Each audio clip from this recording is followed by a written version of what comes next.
Assalamualaikum warahmatullahi wabarakatuh dan selamat sejahtera kepada semua.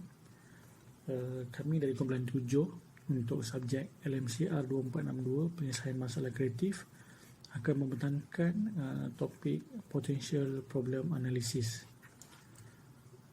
Kumpulan kami terdiri daripada 6 orang, iaitu saya, Azlan bin Mahayuddin, Nurul Atikah Maulad Mustafa, Mushidah Izazi Mahmud, Azlina Muhammad Syukur, Johan Anelaki Velu serta Romulus McRafael. Untuk pengetahuan Encik Mohsin, Romulus tidak dapat menyertai pembentangan ini kerana beliau sedang bertugas. Apa itu Potential Problem Analysis? Kaedah ini dirancang oleh Kebner dan Rego 1981, iaitu sebagai sebahagian daripada teknik penyelesaian masalah mereka. Kebner dan Rego, kedua-dua ini adalah seorang doktor di mana nama penuhnya iaitu Dr. Charles Kebner dan Dr. Benjamin Rego. So, tujuannya adalah untuk memberikan analisis yang mencabar tentang idea yang sedang dikembangkan atau rancangan tindakan sehingga anda dapat menentukan cara-cara yang mungkin salah. Analisa masalah berpotensi iaitu ataupun dalam bahasa Inggerisnya Potential Problem Analysis adalah kaedah sistematik untuk menentukan apa yang salah dalam rancangan yang sedang dibangunkan. Punca masalah dinilai mengikut kemungkinan kejadiannya dan tahap kesannya. Tindakan pencegahan diambil dan rancangan luar jangka dibuat. So, dari sini kita boleh faham Potential Problem Analysis, dia punya konsep adalah menekankan kepada tindakan yang rasional berbanding tindakan yang kreatif. Maksudnya, sebarang kebarangkalian ataupun potensi untuk terjadinya permasalahan di hadapan, so ianya perlu diselesaikan terlebih dahulu tanpa mengabaikan kita punya target ataupun kita punya keputusan di akhir sekali. So, terdapat beberapa langkah untuk potential problem analysis. Untuk langkah pertama iaitu mengenal pasti masalah berpotensi. So, untuk mengenal pasti masalah berpotensi, so beberapa tindakan perlu diambil. So, untuk langkah pertama, kita perlu menyatakan tindakan. Maksudnya kita perlu setkan apakah tindakan atau rancangan yang akan dilindungi serta tindakan hasil akhir daripada apa yang kita mahukan. So, apa keputusan, tindakan, rancangan atau hasil akhir yang perlu kita lindungi dan apa yang mungkin berisiko. So, maksudnya kita kena selesaikan semua ataupun masalah-masalah yang mungkin akan berlaku, dan hasil akhir kita perlu lindungi. Maksudnya kita tak boleh lari daripada apa yang kita mahukan di penghujung nanti. So, yang kedua, kita perlu senaraikan masalah yang berpotensi, mengenal pasti penyelesaian apa yang tidak diingini masa hadapan, dan apabila kita mengambil tindakan ini, apa yang salah. Okey, poin yang ketiga, dalam ataupun langkah yang ketiga, kita perlu masalah potensi mana yang harus kita atasi terlebih dahulu, tentukan tahap risiko, catat kebarangkalian dan keseriusan setiap masalah yang berpotensi, pilih kombinasi tertinggi untuk dikerjakan terlebih dahulu. Maksudnya di sini, bila setelah kita senaraikan masalah yang mungkin berpotensi, kita susunkan dia yang mana kita perlu uruskan terlebih dahulu dan yang mana perlu kita letakkannya di kemudian. Bila lepas kita susun susunan dari segi keharusan ataupun yang mana terlebih dahulu dan kemudian, kita tentukan pula tahap risikonya. Maksudnya adakah risiko ianya tinggi ataupun rendah. So, dari situ kita analyse dan kita dapatkan kombinasi tertinggi untuk yang untuk dikerjakan terlebih dahulu. So, itu sedikit penerangan mengenai mengenal pasti masalah berpotensi. Okey. So secara ringkasnya kita perlu menyatakan tindakan. Yang kedua, senaraikan masalah yang berpotensi. Lepas kita senaraikan, yang ketiga, kita perlu susunkan ia dan kita dapatkan yang manakah kita perlu dahului, yang mana kita perlu kemudiankan. Okay, so untuk seterusnya saya menjemput Nurul Atikah untuk menyambung pembentangan ini. Terima kasih. Terima kasih Azlan. Assalamualaikum, saya Nurul Atikah. Saya akan membentangkan poin kedua, iaitu mengenal pasti punca masalah. Dalam mengenal pasti punca masalah ini, kita perlu mempertimbangkan punca-punca untuk masalah yang mungkin timbul dengan mengenal pasti sebab yang boleh menimbulkan masalah yang berpotensi itu. Kedua, kita perlu menerangkan bagaimana mereka dapat mewujudkan masalah yang berpotensi dan apakah yang boleh menyebabkan masalah ini berpotensi. Contoh yang boleh saya berikan di dalam situasi pandemik COVID-19 ini, di mana pembelajaran dibuat secara online. Jadi, permasalahan yang mungkin timbul ialah pelajar tidak memahami apa yang diajar, mungkin disebabkan gangguan internet dan kesan yang akan terjadi di mana mereka tidak dapat menjawab exam dengan baik. Poin seterusnya saya serahkan kepada Azlina. Assalamualaikum dan salam sejahtera. Saya Azlina binti Muhammad Syukur, nombor matrik A172145. Untuk poin nombor 3, mengambil langkah pencegahan.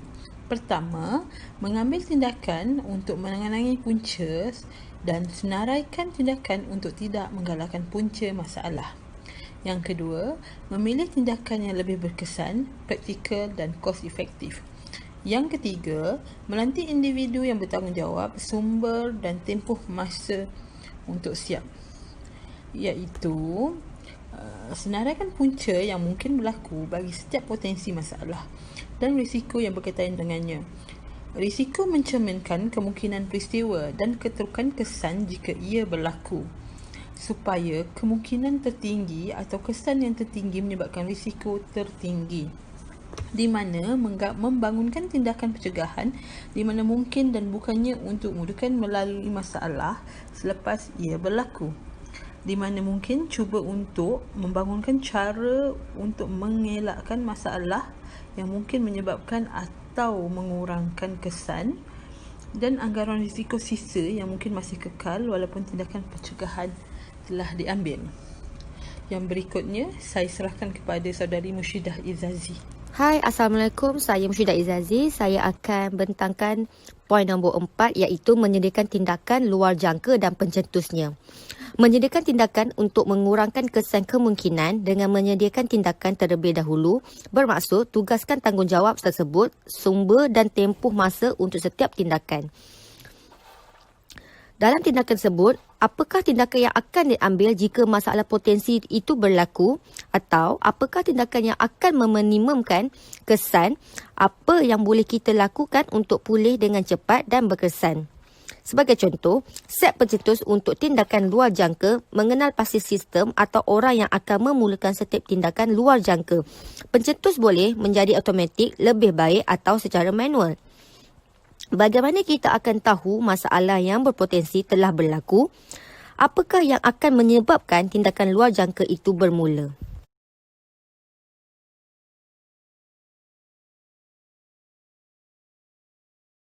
Okey, terima kasih. Saya Johan Al-Kibelu. Saya akan membentangkan berkenaan dengan subtopik 5, iaitu kaedah dan kesan analisis masalah berpotensi berpotensi dikenali sebagai PPE. So kita tidak melengahkan masa, kita akan fokus kepada kaedah dia. So kaedah saya yang propose atau saya mencadangkan adalah guna jadual analisis masalah berpotensi. So dia ada 5 jenis sub topik dia, dalam jadual dia terkandung adalah masalah berpotensi, penyebab, perancangan untuk mencegah, strategi bagi pemulihan dan respon. Kelima adalah peristiwa mencetus. So kita akan tengok satu contoh pada slide ke-16 atau seterusnya. So kita akan ambil satu contoh sebagai seorang safety officer. Dia menggunakan jadual ni. Dia berpendapat kebakaran di hospital bertingkat. Okey, dia diamanahkan dengan satu tugasan. So macam mana? Dia penyebab dia ada beberapa lah. So pertama ni adalah pencucuhan dari sampah atau bahan lain yang sepatutnya dibuang. Sepatutnya dia remove lah. Okey. So satu penyebab. Kedua, pembakaran perabot bahan sintetik. 3, pembakaran oksigen berterusan. 4, ejen pemadam yang tidak bersesuaian. So kita dah tahu penyebab dia, so kita akan buat rancangan macam mana cegah. So rancangan dia adalah mendidik penyewa dan pemilik tentang kebakaran. So contohnya kita membuat satu grup, satu kumpulan, kita bagi dia training, latihan macam mana tu. So kita akan mengajar dia macam mana nak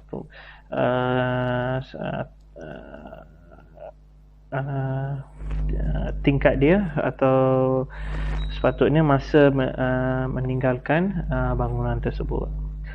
Okey, atau kita buat training pula, memberi latihan. Keempat, kita boleh dihubungkan dengan menggunakan alat pemadam api. Ini selalunya adalah itu satu. Okey, so 2 dah habis. Okey, next kita boleh tengok seterusnya adalah kurangkan perabot buatan sintetik. Kurangkan buatan sintetik ni selalunya ni secara kos ni tidak efektif lah. Tapi kita nak hubung kait dengan kos dengan keselamatan. Keselamatan memang kita secara fikir keselamatan bagus, tapi dia bertentangan. So ini sesuatu yang kita perlu dibudi bicara lah, discuss about it, dan kita akan tengok lah macam mana. Okay, so yang last untuk rancangan untuk mencegah adalah reka sistem untuk mengurangkan aliran udara.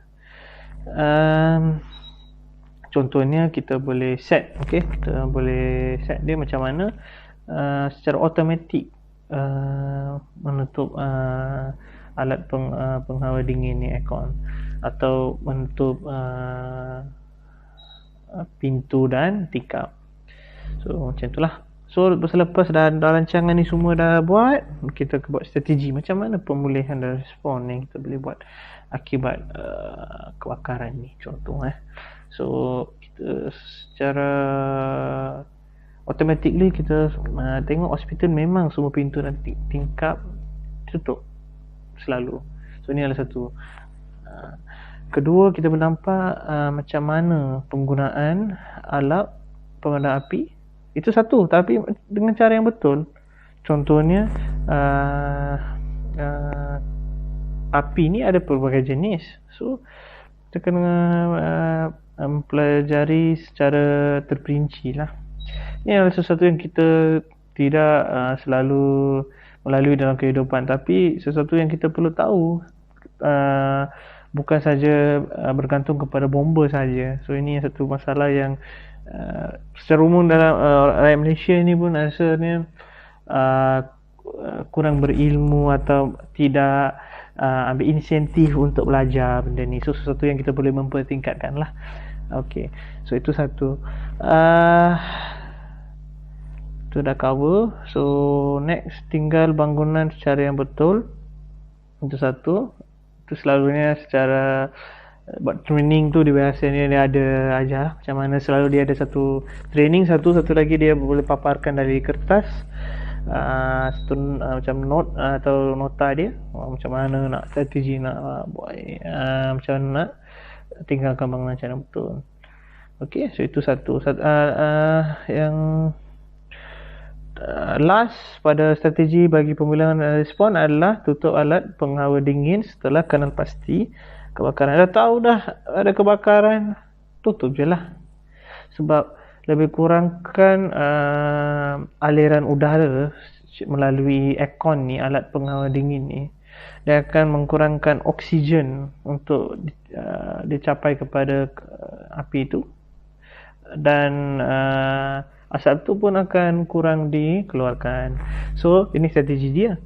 Tapi pencetus peristiwa ni biasanya dia ada satu grup ni, satu kumpulan ni dikenali sebagai planning group, perancangan, kumpulan perancangan. So biasa dia akan buat dokumentasi lah, macam mana respon dan pemulihan tersebut boleh determine lah. Okay, determine dia. Okay, determine, give me a second. So okay, kita tentukan lah, sorry so that's about it. So biasanya ni kita tak dia part and parcel, artinya adalah sesuatu yang daripada jadual tu dia penting, tapi dia sesuatu yang dia bukan dalam dia, sorry untuk gagap saya ni, dia akan menentukan siapa yang orang yang bertanggungjawab untuk pemulihan dan respon bagi strategi tersebut. So kita, I think kita perlu mempercepatkan pemerintahan ini. So kita akan nampak kerosakan paru-paru, kematian dan terperangkap oleh orang awam sebab asap daripada kebakaran. Lepas tu kita boleh nampak kerosakan atas bangunan, yang risiko yang kita akan nampak lah. Lepas tu kerosakan alat hospital atas air daripada sistem pemercik. I think ada mistake, ada kesilapan pada slide ni, pada ulangan perkataan atas tu. Dan akhirnya kita nampak pencetus peristiwa ini juga dapat ancaman terhadap bangunan lain yang berdekatan. Maksudnya bangunan sebelah ni lah. So itu je. So next seterusnya kita akan pergi kepada kesan penggunaan analisis masalah berpotensi. Kesan, apa yang kesan kita lepas dah pakai jadual ni? Okay, kita akan dapat kesan kemungkinan perancangan pencegahan. Apa kemungkinan dia? Pembaikan pada pencegahan, program pencegahan yang sedia ada. Lepas tu kita dapat kemungkinan perancangan, pemulihan dan respon. Kesan dia. So penggunaan dia macam mana? Dia dapat menentukan sumber sedia ada sesuai kepada suatu strategi. Kedua, dapat memastikan tanggungjawab untuk strategi yang telah ditugaskan. Ketiga, mereka cipta atau memperbanyakkan strategi bagi tujuan perancangan respon dan pemulihan. So ini adalah tiga penggunaan atas kemungkinan perancangan pemulihan. Last, kesan untuk pencetus peristiwa, kita dapat tengok ke penggunaan dia adalah untuk memastikan sebahagian daripada sistem kesedaran dan amaran atas implikasi. So itu je. So ini semua yang kesan dia, output dia kita akan digunakan pada proses perancangan. Seperti saya dah dinyatakan pada slide sebelumnya, iaitu pada pencetus peristiwa. Itu sahaja daripada saya. Sekian, terima kasih.